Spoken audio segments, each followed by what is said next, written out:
Hi friends, అందరూ ఎలా ఉన్నారు? నేను మీ రాజేష్ లోకర్ సౌదీ అరేబియా అండి.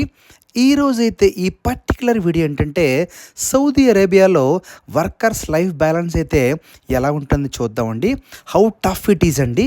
నేనైతే ఈరోజు అల్ కాసిమ్ ఇంటర్నేషనల్ డిపార్చర్స్లో అయితే ఉన్నానండి. Waiting for my car driver అనమాట. మీరైతే చూడొచ్చండి, అప్రాక్సిమేట్లీ 50 to 53 degrees టెంపరేచర్లో ఎయిర్పోర్ట్లో అయితే కొంతమంది అయితే కూర్చొని లంచ్ అయితే చేస్తున్నారనమాట. సో వాళ్ళైతే అప్రోప్రియేట్గా ప్లేస్ అయితే లేనట్టుంది. అందువల్ల వాళ్ళైతే గ్రాస్లో కూర్చొని లంచ్ అయితే చేస్తున్నారండి. వీళ్ళంతా ఎయిర్పోర్ట్లో రెనోవేషన్ వర్క్ కోసం అయితే వచ్చినట్లుంది. డిఫరెంట్ నేషనాలిటీస్ పీపుల్ డిఫరెంట్ ప్లేసెస్లో గ్రూప్స్ వైజ్ కూర్చొని వాళ్ళైతే భోజనం చేస్తారనమాట.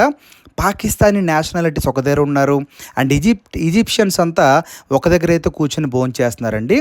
ఈ వర్క్ క్రూ టోటల్కి ఒక అంబులెన్స్ అయితే ఉందన్నమాట. వాళ్ళైతే మెడికల్ స్టాఫ్ అండి. వాళ్ళంతా వేరేగా భోజనం చేస్తున్నారు. జీసీసీలో లైఫ్ అయితే చాలా టఫ్గా ఉంటుందండి. ఎస్పెషల్లీ ఎన్విరాన్మెంటల్ థింగ్స్ చాలా మనకి సఫర్ చేస్తూ ఉంటాయన్నమాట. ఎస్పెషల్లీ ఇన్ సమ్మర్ అండి.